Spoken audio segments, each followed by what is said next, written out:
നിങ്ങളൊരു ബുദ്ധിയില്ലാത്ത മനുഷ്യനാണല്ലോ. പോകുന്ന വഴിക്ക് കള്ളം സംഘം ചേർന്ന് നിങ്ങളെ പരിശോധിച്ചാൽ എന്ത് ചെയ്യും? കാശ് മുഴുവൻ പോയില്ലേ? കാശ് ഇങ്ങട് ഇങ്ങട്. നിങ്ങളുടെ കാശുണ്ടെങ്കിൽ അതും ഇങ്ങോട്ട് ഇങ്ങോട്ട് വെച്ചു.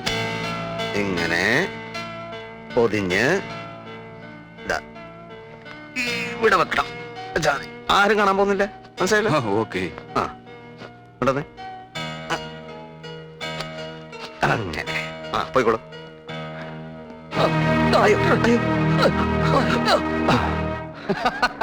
എന്താ സാർ ചിരിക്കുന്നത്?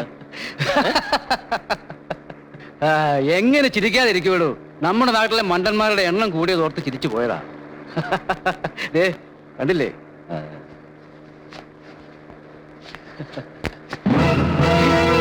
എന്റെ ഈശ്വരാ, എന്റെ പണം പോയല്ലോ. എന്റെ പണം,